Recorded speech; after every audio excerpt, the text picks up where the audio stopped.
berdiskusi terkait dengan penyusunan peta lintas fungsi proses bisnis level 3 di lingkungan Lemdiklat Polri, yang dimana pada tahun sebelumnya di tingkat Mabes, khususnya di Biro Lemtala itu sudah menyusun dari level 0 sampai dengan level 2. Nah, untuk di level 3-nya itu terkait dengan kalau secara nama dokumennya cross functional map atau peta lintas fungsi, tapi bentuknya adalah flowchart.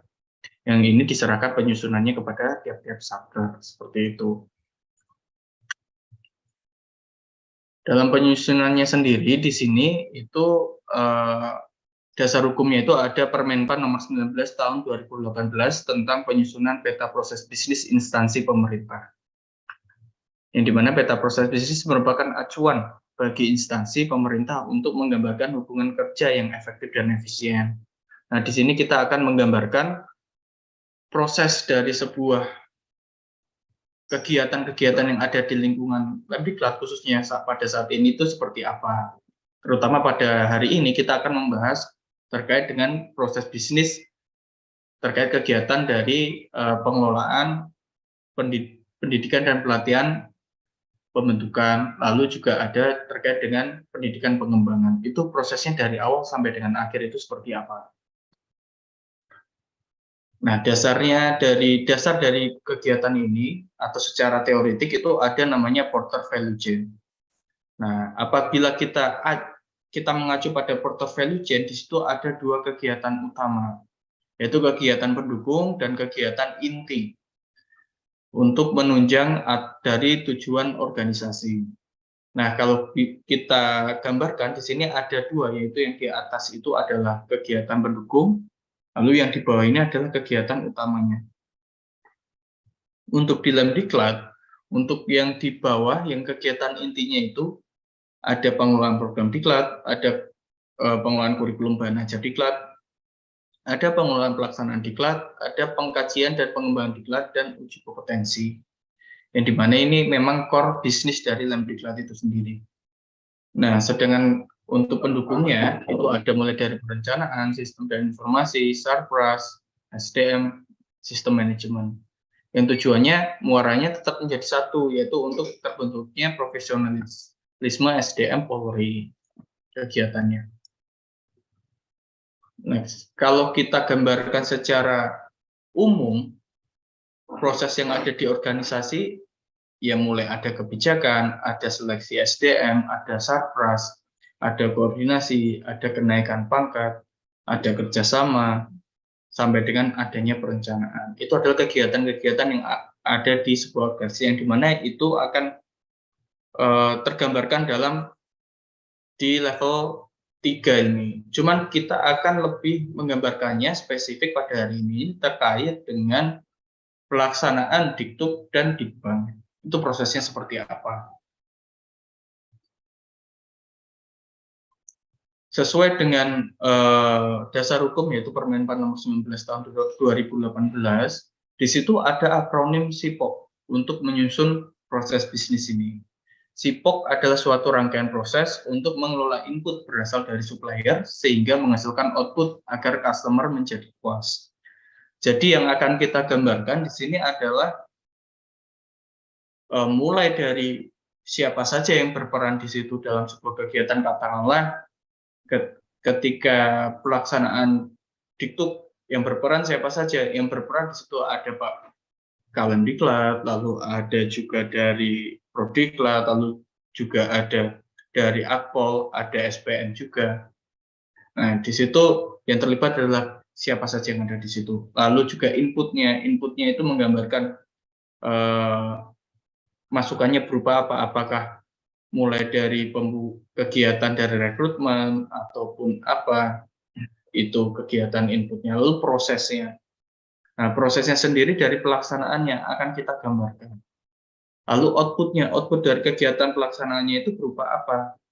Kalau tadi muaranya adalah profesionalisme SDM, berarti outputnya adalah profesionalisme SDM Polri, yang dimana di situ lebih condongnya di sini adalah bisa memberikan sebuah nilai. Output itu adalah dari input yang tadinya kosong, ketika sudah diproses, outputnya, nilai tambahnya itu berupa apa. Lalu customer. Nah, customernya siapa yang menerima dari kegiatan proses tersebut? Apakah diserahkan kepada Satfung, apakah kepada satker yang lain, seperti itu. Jadi akan kita gambarkannya pada hari ini prosesnya seperti itu. Nah, jadi proses itu adalah sebuah rangkaian aktivitas atau tugas yang saling berkaitan dan berhubungan dengan berurutan, di mana mengubah input menjadi sebuah output. Nah, apabila kita gambarkan, ibaratnya sebuah proses itu seperti pada gerigi yang tampil pada layar ini, jadi harus berkaitan, lalu juga harus berurutan. Jadi dalam sebuah proses itu penggambarannya tidak boleh A, B, G, F, gitu nggak bisa. Harus berurutan. Harus A, B, C, D, E. Maksudnya sampai dengan Z. Itu akan berulang terus seperti itu. Karena yang akan kita gambarkan adalah sebuah rangkaian yang berurutan.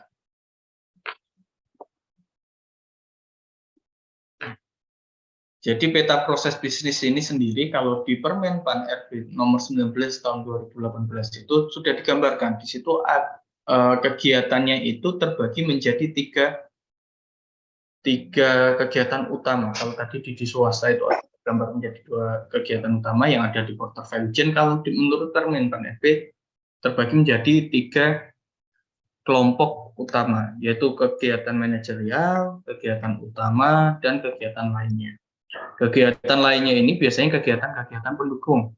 Sedangkan kegiatan utama itu adalah kegiatan inti atau kegiatan yang dilakukan oleh sebuah instansi itu sendiri, core bisnisnya sebuah instansi itu sendiri.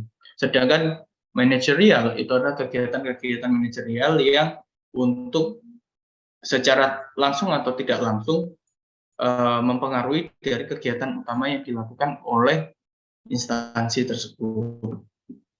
Nah, jadi proses bisnis itu adalah diagram yang menggambarkan hubungan kerja yang efektif dan efisien antar unit organisasi untuk menghasilkan kinerja sesuai dengan tujuan pendirian organisasi agar menghasilkan keluaran yang bernilai tambah bagi pemangku kepentingan.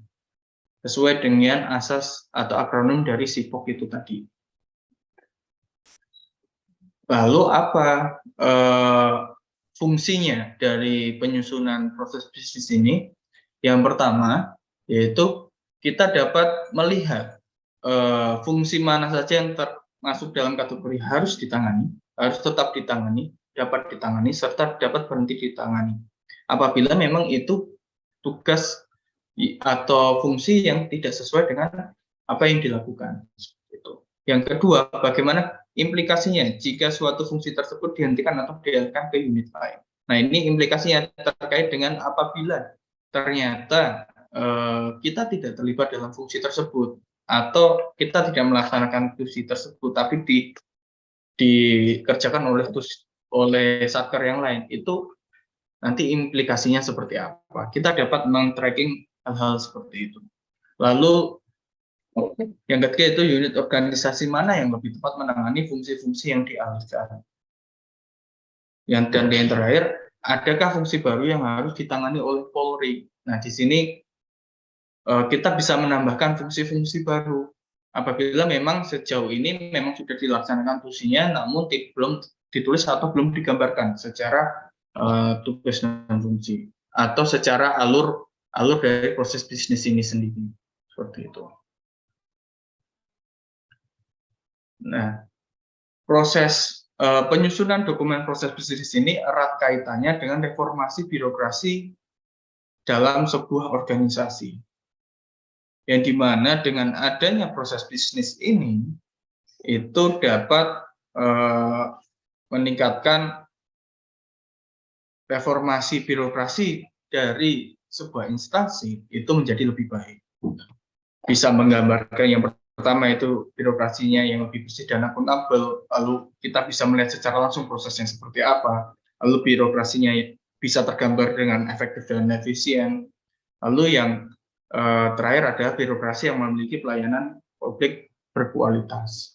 Itu adalah tujuan dari penyusunan dokumen ini. Nah, tujuan dari penyusunan peta proses bisnis ini adalah yang pertama mampu melaksanakan tugas secara efektif dan efisien. Yang kedua adalah mudah mengkomunikasikan baik pada pihak internal maupun eksternal terkait dengan proses bisnis yang dilakukan untuk mencapai visi misi dan tujuan. Dan yang terakhir yaitu memiliki aset pengetahuan itu sendiri. Perlu diketahui bahwa dokumen peta proses bisnis ini adalah dokumen hidup. Jadi apabila nanti katakanlah 2 atau 3 tahun lagi mekanisme terkait dengan pengelolaan diklat ataupun yang lainnya, atau ada peraturan baru yang muncul atau seperti apa, itu bisa direvisi ataupun bisa dirubah seperti itu. Tidak harus menunggu seperti halnya Renstra ataupun apa yang itu sudah terpaku dengan 5 tahun kerja, 5 tahun apa ya perencanaan, di mana di situ sudah kekunci di situ. Kalau di proses bisnis ini lebih bisa fleksibel seperti itu. Disesuaikan dengan apabila nanti ada perubahan lingkungan strategis yang mendukung seperti itu.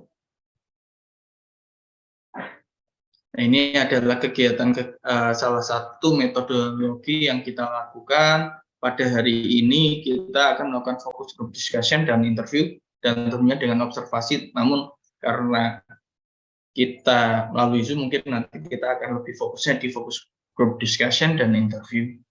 Sebelumnya kita juga sudah melakukan dokumen analisis untuk melihat gap analisis terkait dengan penyusunan proses bisnis ini di lingkungan diklat. Ini tahapannya, kita masuk di tahap 2 yaitu terkait dengan pengembangan, itu pemetaan proses bisnis menggunakan level tingkatan atau pemetaan proses menggunakan jenis gambar. Di mana di sini untuk di Lemdiklat Polri sendiri itu masuk di level 2 terkait pengelolaan diklat. Level 2 dari untuk level 0-nya itu ada di nomor 9 terkait dengan pengelolaan SDM, pendidikan dan penelitian seperti itu. Dalam penyusunan proses bisnis ini ada 8 prinsip yang harus kita lakukan atau kita pedomani. Yang pertama itu harus definitif, jadi harus prosesnya atau masukannya, inputnya, siapa yang terlibat, outputnya berupa apa, lalu diserahkan kepada siapa, itu harus jelas. Lalu yang kedua itu harus berurutan, yang tadi sudah saya sampaikan. Jadi dari proses A sampai proses B, proses C, itu seperti apa, harus berurutan. Lalu yang ketiga, ada pelanggan, customer. Tadi, customer-nya dari proses ini siapa? Lalu ada nilai tambah. Lalu yang kelima yaitu konsensus subjektif, yang dimana di sini dari sebuah rangkaian aktivitas atau sebuah rangkaian proses bisnis dari awal sampai dengan akhir itu tadi, itu harus disepakati oleh Bapak Ibu sekalian. Apabila sudah disepakati, maka itu adalah proses bisnis yang benar, seperti itu. Karena yang sudah dilakukan oleh Bapak Ibu sekalian. Lalu yang keenam adalah sederhana dan representatif. Yang ketujuh adalah fungsi silang, dan yang kedelapan adalah keterkaitan. Jadi apa yang kita lakukan atau setiap kegiatan atau proses kegiatan itu saling berkaitan.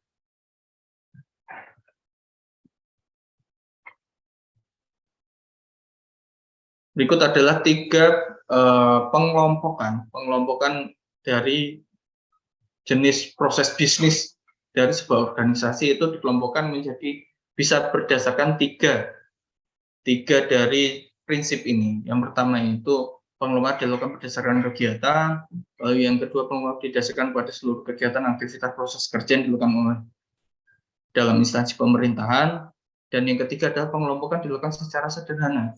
Nah, 3 prinsip ini menjadikan acuan untuk bisa menentukan core bisnis dari sebuah instansi itu. Seperti yang tadi saya sudah sampaikan bahwa proses bisnis itu berdasarkan Permen Pan RB nomor 19 tahun 2018 itu terbagi menjadi beberapa level. Seperti halnya apa ya?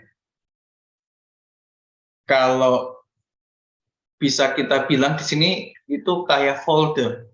Jika kita klik satu folder, di situ ada anak foldernya.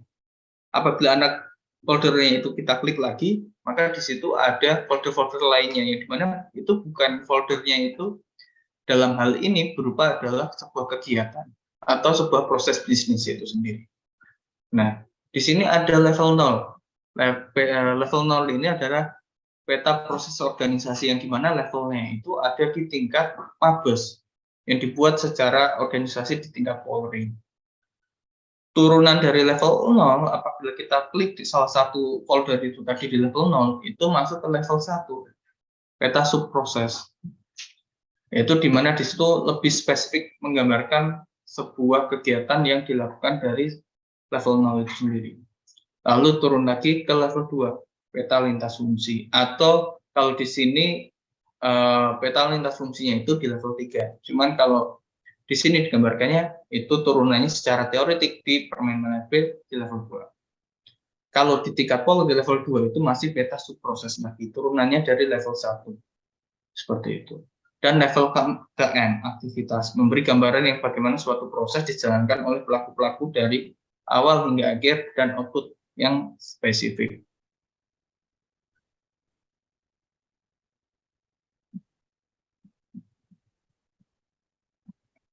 Dalam penyusunan proses bisnis ini, kita akan menggunakan BPMN, proses bisnis proses metode yang dimana di sini kita akan lebih menggunakan beberapa notasi BPMN untuk menyusun proses bisnis. Seperti ada tanda-tanda yang Bapak Ibu lihat sekarang, di sini mungkin ada exclusive gateway, nah ini adalah tanda-tanda atau notasi-notasi yang akan kita gunakan dalam penyusunan proses bisnis.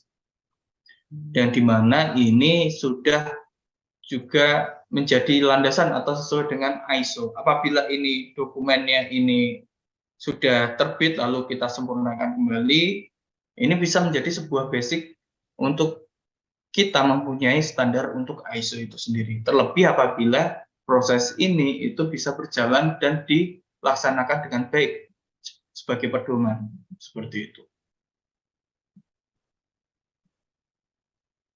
Nah, yang akan kita buat pada pagi hari ini adalah yang seperti ini. Jadi kita akan menggambarkan proses dalam sebuah organisasi, proses bisnisnya itu seperti apa. Bentuknya adalah alur. Khususnya pada hari ini kita akan membahas terkait 2 kegiatan utama yang ada di lingkungan Lemdiklat. Yaitu yang pertama itu adalah pelaksanaan pelaksanaan Dikduk. Itu prosesnya mulainya dari apa, lalu kegiatannya seperti apa, urutannya seperti apa, sampai dengan akhir proses itu selesai seperti apa. Dan yang kedua adalah untuk Dikbang pendidikan pengembangan umum. Itu prosesnya seperti apa juga. Yang akan kita gambarkan dari startnya itu dari mana, lalu akhirnya berhentinya di mana. Kalau sesuai dengan contoh, di sini itu terkait dengan RKKL. Yang dimana di sini satker yang terlibat itu ada satker pusat, ada BPO, ada Ijen. Lalu startnya dari mana? Startnya ada yang dari warna hijau. Setelah dimulai, proses di satker pusat yaitu mengumpulkan dokumen rencana anggaran. Setelah itu diserahkan pada BPO untuk memeriksa data pendukung dan dari dokumen perencanaan. Apabila sudah lengkap, itu meminta melakukan review kepada Ijen. Apabila belum, meminta kelengkapan dokumen dan prosesnya berhenti di situ. Apabila lalu dilanjutkan dengan Ijen melakukan review RKKL. Apabila sudah sesuai, Ijen langsung membuat laporan hasil review dan proses selesai. Apabila belum sesuai, Ijen akan meminta untuk perbaikan kepada Satker Pusat dan BPU untuk melakukan perbaikan RKKL. Apabila sudah dilakukan perbaikan, melakukan review kembali oleh Ijen, dan apabila sudah sesuai dan membuat laporan hasil review seperti itu. Jadi akan kita gambarkan secara tidak langsung seperti ini. Prosesnya itu terkait dengan Diktuk dan Dikbang, proses dari awal sampai dengan akhir itu seperti apa. Kemarin nanya Yunita. Pada tahun 2022 kemarin Lemtala sudah melakukan revisi proses bisnis dari level 0 sampai dengan level 2. Untuk salah satu satker prioritasnya adalah Lemdiklat Polri. Untuk di Polri sendiri, yaitu untuk level 0-nya, itu di sini ada beberapa kegiatan aktivitas. Untuk di tingkat manajerial, itu mulai ada manajemen strategi dan kerjasama kepolisian, ada manajemen risiko dan proses bisnis, dan manajemen kinerja dan pengawasan. Sedangkan untuk kegiatan intinya, itu ada pengelolaan sabara, pengelolaan lantas, ada pengelolaan binmas, ada pengelolaan intelijen keamanan, dan pengelolaan reskrim. Sedangkan untuk kegiatan pendukungnya, itu ada pengelolaan penelitian, pengembangan, dan SDM, lalu ada pengelolaan teknologi informasi dan komunikasi, ada pengelolaan keuangan, ada pengelolaan organisasi, ada pengelolaan sarana, pengelolaan kedokteran, kesehatan, dan pengelolaan gangguan aktivitas. Perlu digarisbawahi dan diketahui bahwa kotak-kotak kegiatan ini itu adalah kegiatan kotak-kotak proses atau kotak-kotak kegiatan, bukan kotak-kotak struktur. Walaupun namanya ada yang mirip dengan struktur, namun itu bukan sebuah struktur, itu adalah kotak proses seperti itu. Nah, Lemdiklat untuk di level 0 Polri itu masuk di mana? Untuk di Lemdiklat itu masuk di nomor 9 yang kotak merah ini, di pengelolaan penelitian, pengembangan, dan SDM. Nah, apabila kita klik nomor 9 itu tadi, itu masih ada subprosesnya. Subprosesnya di sini ada 6 proses kegiatan di dalamnya. Mulai dari pengelolaan penelitian, pengembangan, pengelolaan kesejahteraan pegawai, perencanaan dan pengadaan SDM, pengelolaan bantuan hukum, pengelolaan 4 satker utama. Di mana di sini ada SSDM, Lemdiklat, Hukum Polri, Puslitbang. Nah, untuk di Lemdiklat itu sendiri, itu masuk di nomor 9.03 terkait dengan pengelolaan diklat. Apabila kita klik lagi terkait dengan pengelolaan diklat, itu akan masuk lagi proses subprosesnya lagi di level 2, yaitu ada 5 subproses. Yang pertama ada pengelolaan program diklat, ada pengelolaan kurikulum dan hajar diklat, ada pengelolaan pelaksanaan diklat, dan yang terakhir adalah pengelolaan pengkajian pengembangan diklat.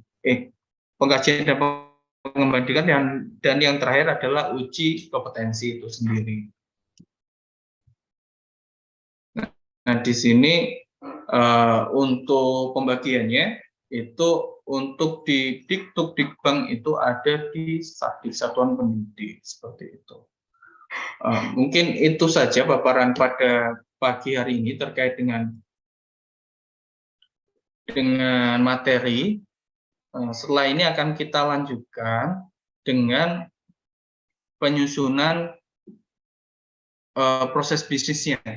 Itu di sini nanti akan kita pandu dengan menggunakan Visio untuk menyusunnya.